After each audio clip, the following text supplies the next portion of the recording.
I was reluctant to talk about it. I went on Rogan's show with Graham Hancock a year ago last November, and I had already been in contact with Malcom, one of the preeminent inventors and developers of technological applications of plasmas. I hadn't decided yet whether he was for real or not, but I'd been talking to him distance for over 7 years, and his story never changed. And I took careful note of that. I began looking at some of the things that he claimed as sources, and they all checked out. Going back to Nikola Tesla, coming up through like half a dozen other researchers that had worked in some capacity trying to develop technologies around this plasma energy, learning how to contain plasma and then extract energy from it. And I'm not going to get into all the details because it's a pretty wild story. I love the details.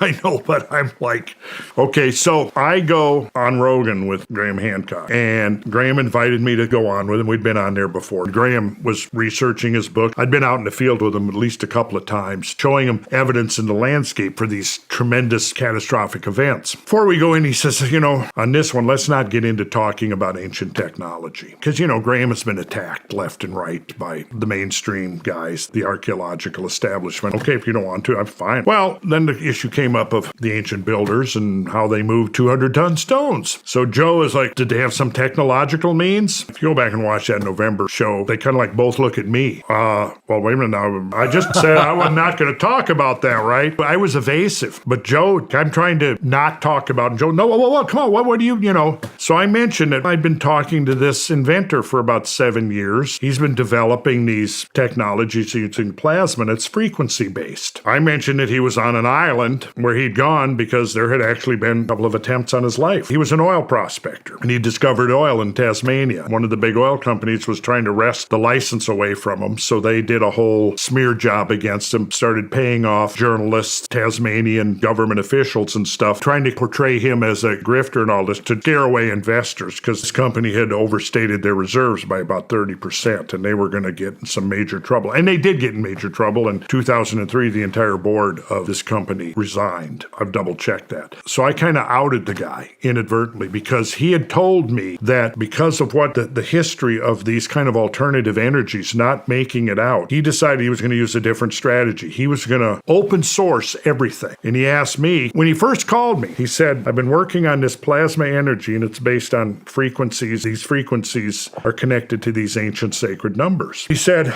I watched a podcast and it was you giving a lecture and you were talking about ancient numbers. The numbers you were mentioning were exactly the numbers that I found made this technology work. For example, the ratios of the spheres have to be in the ratio of 4 to 3 to 2. And if they weren't in those proper ratios, you didn't get the effect. So after I'm on Rogan, I outed him.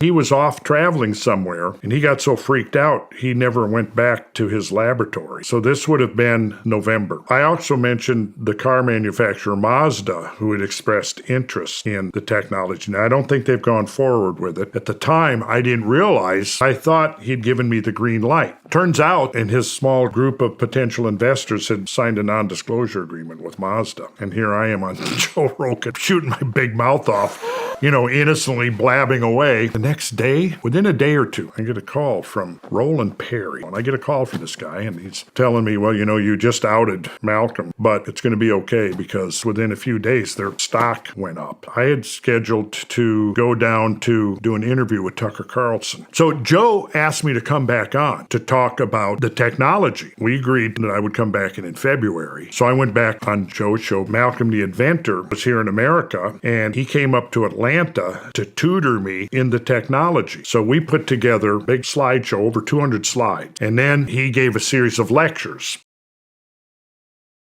I had this invitation to go back on Joe's to talk about the technology. Here I had the inventor right here with me. I contacted Joe and I said, I've got the inventor with me. You want to bring him on? He said, sure. So myself, him, George Howard, he went with. We drove down there and I went in there and myself and Malcom sat down, and Jamie had found this stuff from the 90s and the early 2000s online where it goes back to this controversy where they were trying to get the license away from Malcom. So it was basically a series of hit pieces that I'd had this conversation with Roland Perry. He called me. We had this long conversation. And he said, yeah, I spent 4 years investigating Malcom. So all the stuff he's telling you is real. And I've seen the technology work. Okay. And I knew it was Roland Perry. I mean, he sent me links and I watched videos that he was on. That boosted my confidence quite a bit that this was all real.